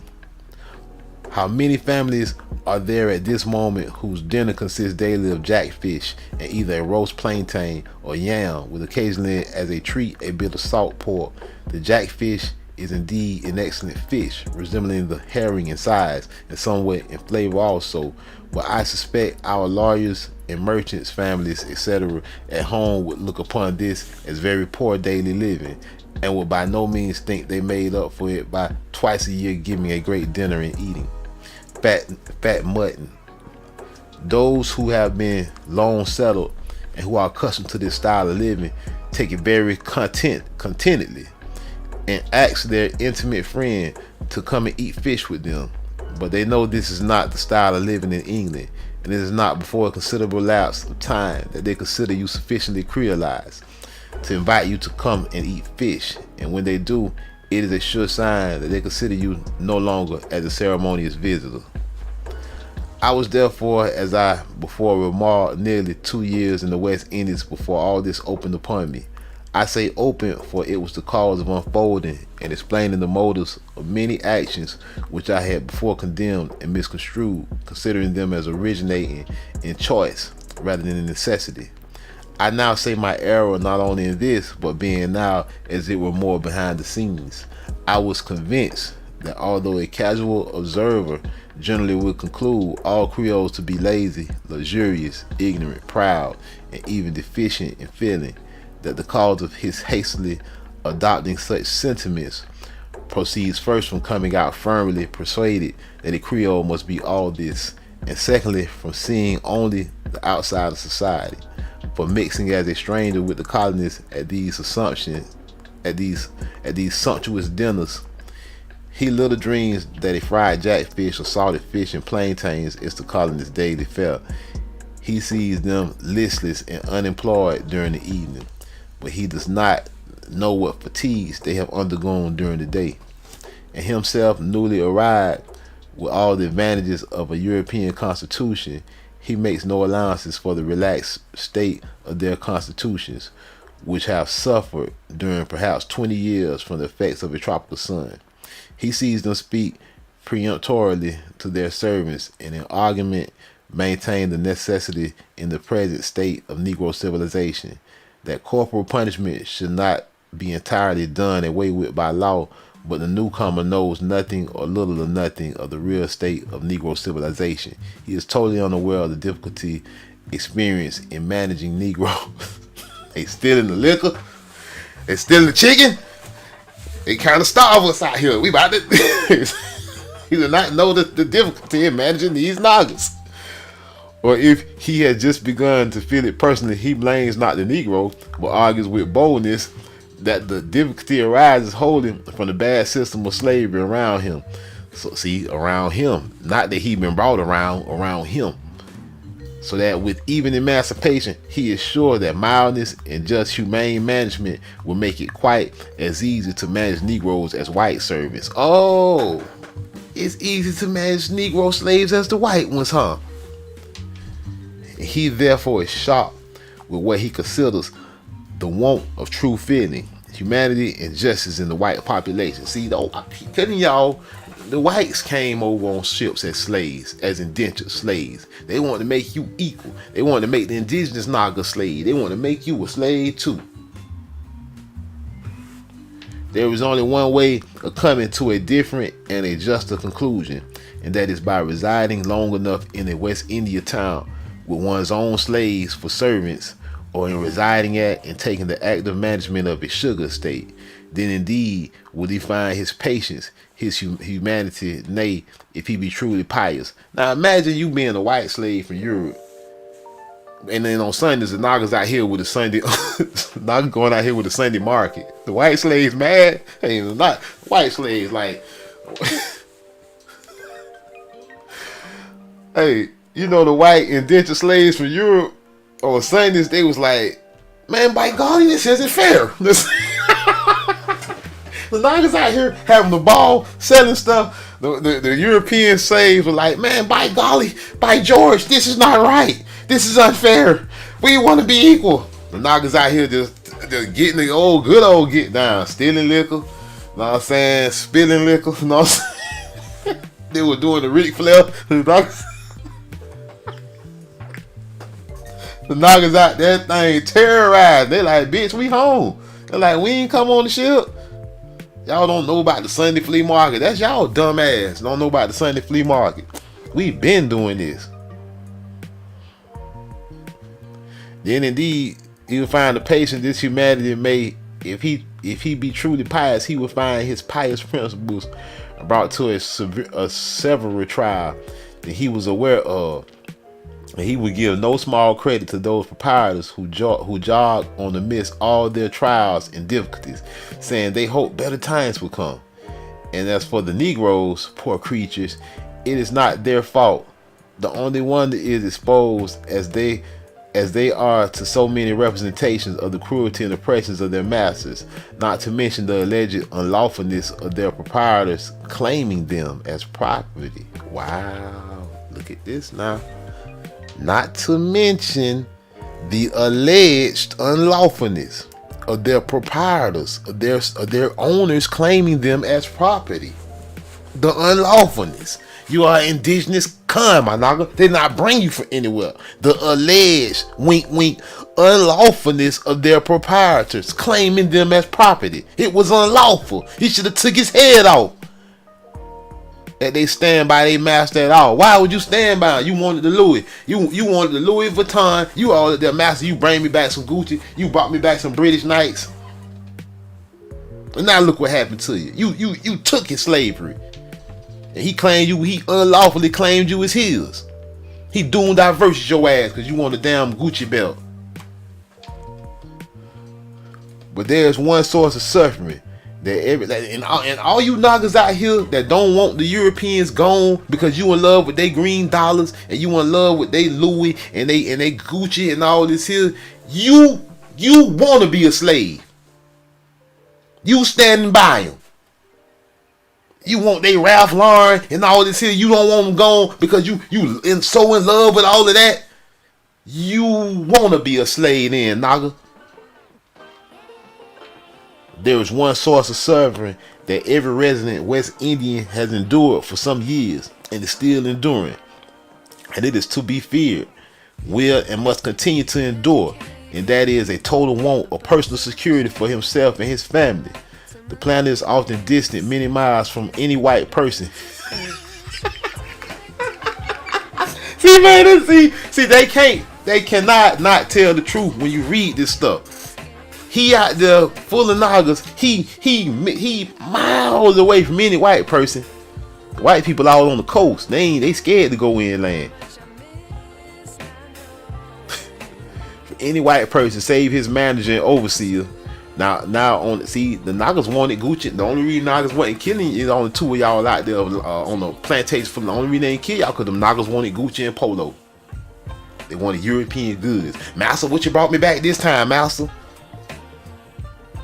Now on a small estate, say where there are 100 Negroes, 100 Negroes, all of them on the Gucci belt. They letting the white man just ruling. And allowing that number. The white man, they had to beat your ass and do all this, threaten you with one gun. You can't kill 100 Nagas with one gun. I don't care how quick you is on the trigger.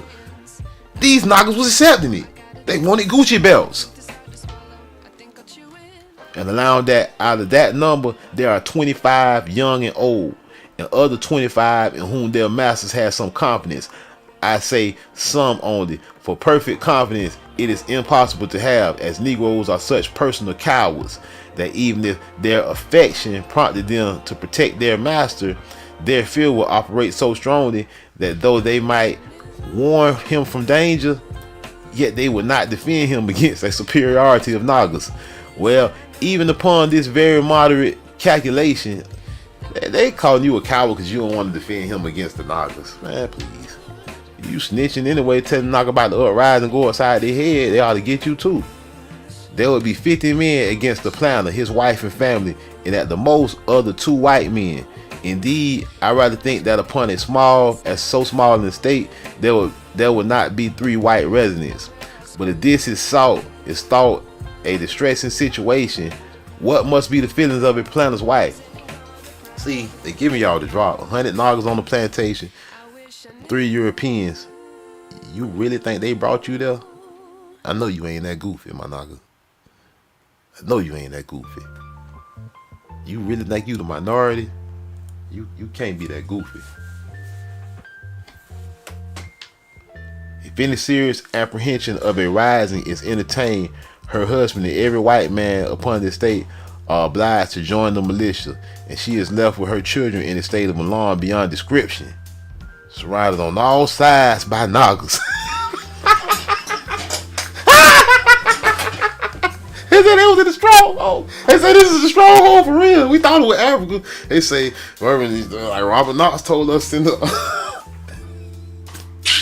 Robert Knox told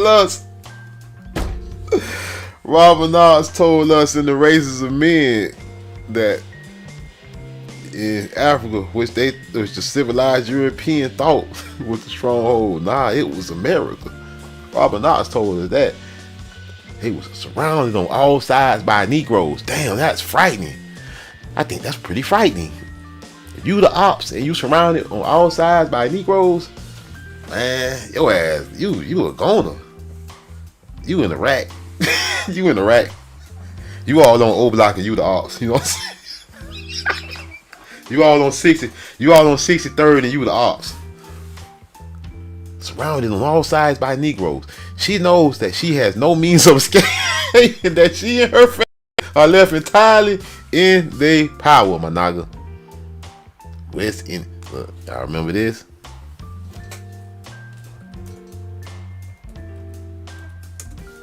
No, hold on. Let me write it the right way.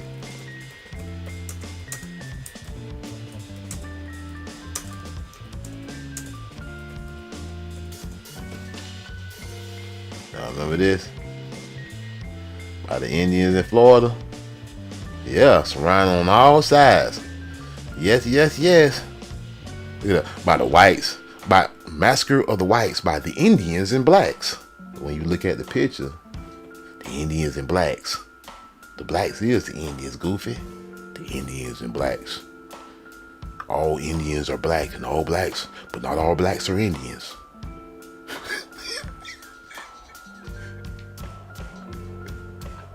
It was a ride on all sides, man. On all sides.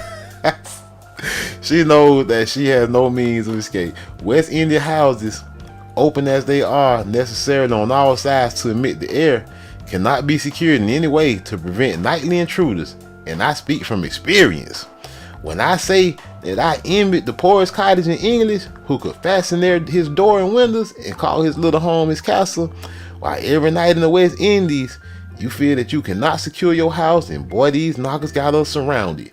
And one half of the night you gotta have one eye open because it's frequently passed and listening, rising out of bed real quick. What was that? And ascertaining whether or not at all did you hear something. I am afraid some of those females whose delicate sensibility has been so much affected by the bare name of the West India slavery, with notwithstanding their amiable belief in the gentle and harmless disposition of the Negro. See, I thought you was a savage though. Have been not a little nervous had they found themselves placed on a wild West Indian estate. Oh, the West Indian Negro, huh? They say, oh, we trust that they're gentle, but I'm still a bit nervous as I'm surrounded by the wild West Indians, the Negroes, no red men, all nappy-headed Negro, no red men with long straight hair. You know who had the long straight hair and was pale faced? The Europeans. You know what the West Indians look like? You know what the West Indians look like? The wild urban Indian. They say with a house so open as they all must be, and perhaps watching over a young family, alarmed for the safety of absent husbands, and either surrounded by knockers, as whom they have no rational ground of confidence, or else, as is usual at such times, deserted by their domestic slaves altogether. The domestic slaves, all right, we out. They're like, they're like, that's the 5 o'clock bell. See, they trying to make you think all this is employment. They trying to make you think all this crazy stuff. Hey, the Naga say, did I just hear the 5 o'clock whistle? You on your own, bitch. Hope you make it in the morning. You know what I'm saying? Take 2 of these and call me in the morning.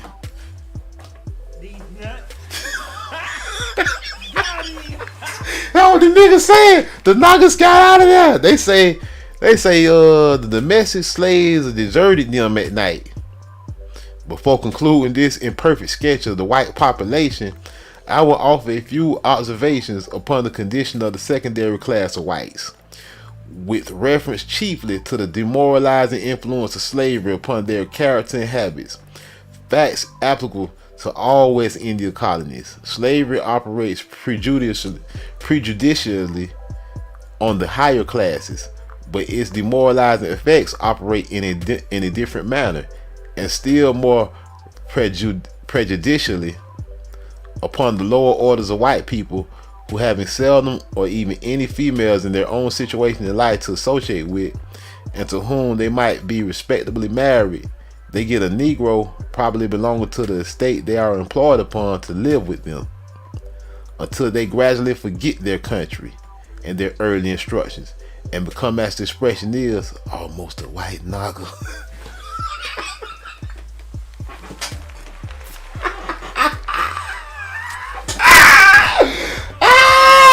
God, boy, they mad at this one. They might take this one down, y'all.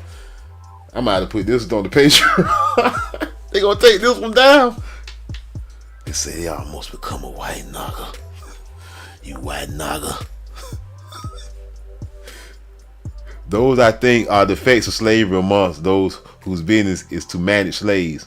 The immoral habits which I had heard described in existing in the best society, even in the West Indies, I nowhere found, and I am inclined to believe that the tone of morals in this respect among both sexes is much more really strict, is generally to be found in what is called Gentile society in English. Gentile.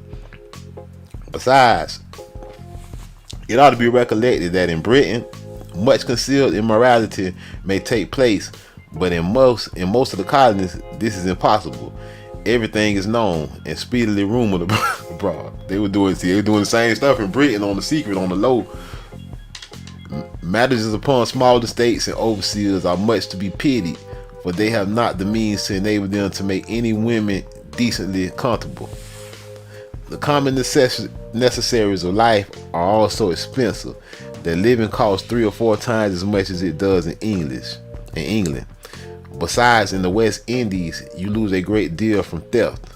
The Negroes plunder by little and little, but still the annual loss is no trifle. Neither can a man control his expenditure in that country as he can do in England, where there are retail shops for every art. How they gonna talk about us stealing when they stealing our land? How you dare talking about us stealing from you when you own our land? Hypocrisy. In the colonies, he must supply himself from our land, our title. Who sell principally wholesale. He sends in an order to town for what, not God stole your life. He sends in an order to town for what he wants, and however exorbitant he may think the article, and very likely ill suited for what he requires, he must take it or go without. See, Nagas, they lucky Nagas was kind and gentle. A Naga might have needed to be a lot more evil back then.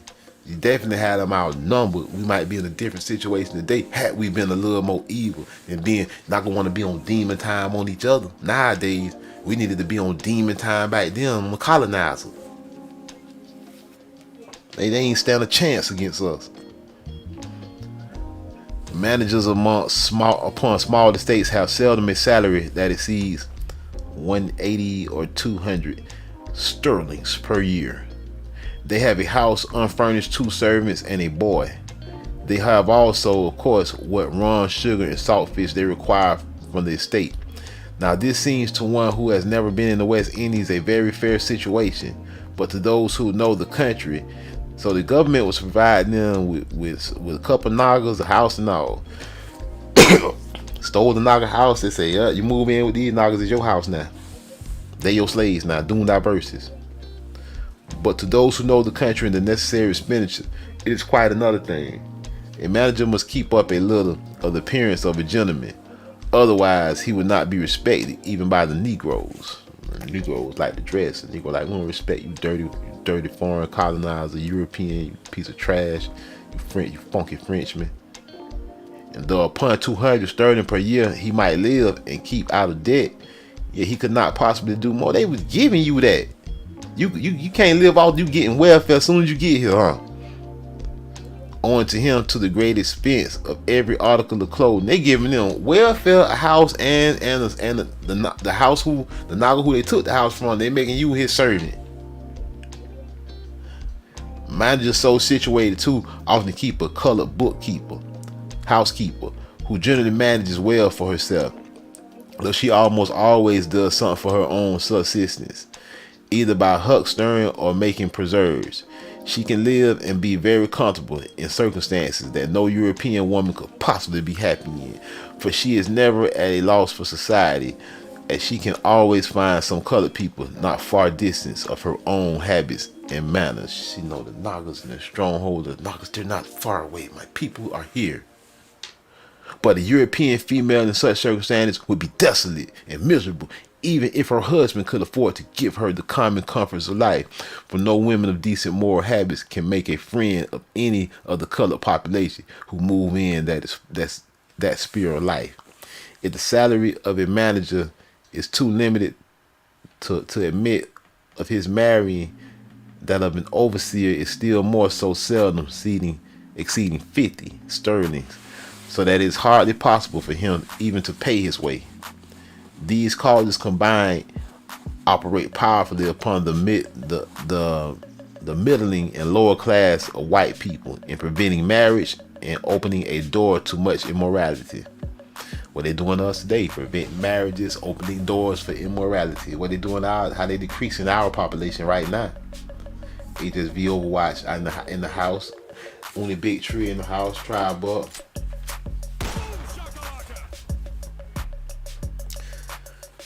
It says It says, some may think that the proprietors ought to enlarge the salaries of their managers and overseers, but it is literally impossible for them to do this.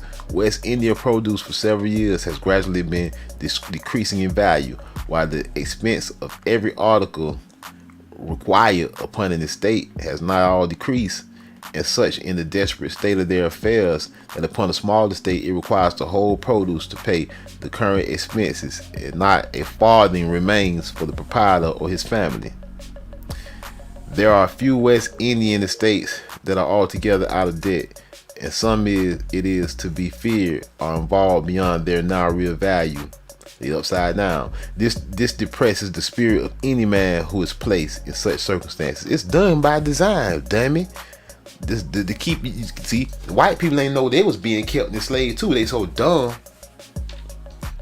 He sees his family unprovided for and no prospect before him but that of his estate being sold to satisfy the demands of the mortgage at the home. This is no imaginary tale, but a fateful relation of the pitiable state to which so many hardworking and benevolent owners of Negroes are reduced, principally by those precipitate measures, all of which, let it be remembered, took their rise from the erroneous opinions and imaginary stories circulated throughout Great Britain.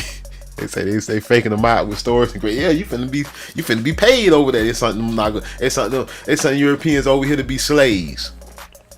And the Nagas laughing at them the whole time. It is a very unjust mode of proceeding to search out only for instances of immorality or cruelty. The fair way is to examine the state and feelings of the great majority of the white population. There are no doubt cases of immorality and cruelty in perhaps every West India colony, but are there more or as many in proportion as in the same population at home? I am convinced that those cases of severity, which may occasionally occur in the West Indies, are not aggravated by the system of slavery. Yeah, right. But that in general slavery operates as a preventive. Yeah, right. How often have I heard the proprietor of a slave say, well, I will not put up with this with this from a white slave, but it is but a Negro. He knows no better. See, they call a white one the servant. When they call you a slave, a white servant is just a white Naga. Like they said earlier. This I have heard said frequently when faults have been committed that would have ruined a servant's character for life at home, or more probably have brought him to justice. It must be recollected what high privileges are enjoyed by Britons, while our colonists, almost in comparison, shut out from the civilized world, often living at a great distance from church, with all the disadvantages of a tropical climate to contend with, are to have their every action canvassed, their motives distorted, and that by people who have proved themselves, to say the least, miserably ignorant of the country whose manners and customs they have attempted so fully to describe. West Indians do now shrink from investigation on the subject of kindness to their people. Neither need they do so. From a fair, impartial investigation, they have nothing to fear. What they justly dread is that despicable system of espionage which is so boldly carried on and encouraged by those too who ought to know better than to listen to the descriptions of persons who never mix in decent society in the colonies, and whose observations can only be derived from second hand, and there can be little doubt often from the lower orders of colored people. The lower orders. This is not the place to describe the effect produced upon the Negro by the sweeping aspersions laid to the charge of the whole of the white population, but it is now too late to soften the bitter cup of calamity that many in European family has had to drink. More than one proprietor I have seen sink to the grave under his accumulated feelings of disappointment at finding his character so unjustly attacked and his worldly prospects completely crushed, while his afflicted family were bereaved of a husband and father and reduced to work for their own support early and late to procure a miserable pittance. There are not a few at this moment in these lamentable circumstances who were kind, benevolent owners of Negroes, and whose people, though of course no longer belonging to them, visit them and feel for them, taking provision frequently from their own grounds to their old misses. Wow. The Nagas taking stuff that they say, man, master looking po out here. The doctor say, man, here's a bowl of corn, missus. Negroes are by no means the stupid beings some people suppose them to be. Of course, we know Negroes are by no means the stupid beings some people suppose them to be. They know very well the estate that is doing well and the one that is sinking. And they can trace from cause to effect more accurately than some may imagine. I recollect a Negro coming one day to my door in April 1828. She had 2 trays, one upon her head full of plantains, and another on her arm with some fruit. After purchasing some pines, I asked her, he had to buy some stuff from her. He asked her if the plantains were for sale. She said, no, you can't have any of my plantains. And with a tear in her eye added, I'm going to carry them to my old missus because she's poor as F. She be very kind to me when I was her nigger. My missus know better times. But bad times now, missus. And her husband, my missus had plenty nigger. And her husband, and fine pickaninny. See, we did a Pickaninny live stream, the Pickaninny Indians, Managa. And many pickaninnies. But them bad times come. And so you see them sell 1, 2, 3. I know how many niggas. Till at least Massa die. I believe he died broke hard. Broke hard, Massa. So we just go now. And we see Mrs. And we give her some yams. Or some plantains. Or any little thing just to help her. This Negress had no provision grounds of her own, being a domestic slave, and therefore must have actually purchased. She had to buy Mrs. over there starving. The Naga had to buy something to eat. Or at least barter something of her own to procure the plantains for her old crackers. This no uncommon case, but in Trinidad I saw more of such, where the distress of the white population was even much greater than in St. Vincent. Salute, tribe up. Yeah, they had it bad, y'all. They had it bad, man. They ain't telling the whole story. That's all right. That's why I'm here, man. I'm having fun. Shit. They telling fake Roots, man. Roots. I looked at Roots the other day. That junk so boring. I was like, this is goofy. I'm like, no wonder I never really watched this crap. It's boring as hell. It's not interesting because it's lies. But boy, the truth though, tell the truth, shame the devil, boy. They ashamed of this truth. There about 6 on me here watching right now. I got 18 people watching. I got 12 likes. I got 6 servers in here watching. I got 12 likes and 18 people watching. It gotta be at least 6 funky Frenchmen up here, Britons. You know what I'm saying? They mad when we studying real history. Hit the like or hit the dislike once. Somebody done left. They went down to 17 that quick. Boom, they left. They said, oh, he saw me. They said, oh, he saw me. Knocker just gonna keep on dancing. Yeah, we saw you. Don't hit the like. Just at least hit the dislike. Shit, we gonna keep on dancing. We dance in the end zone. You know who the Nagas is. You know who the natives of the islands. You know who the indigenous people is. I ain't fooling nobody, man. You know y'all last, man. That was chapter 2. We gonna come later on, chapter 3 on the next live stream. Hey, y'all be there. Hey, salute Fetty TV in the house. Tribe up. Yeah, Roots boring as hell, man. That boring ass shit, man. I don't want to watch no boring ass Roots, man. Why don't y'all tell the truth, the real history, man? We want to hear the real history, man. It's a shame we got to come to YouTube to get the real history. And then YouTube doing everything, try to fight a Naga. It's all right, though. We're going to keep working. Hey, chapter 3 next time, y'all. Peace. We out. Salute, tribe up.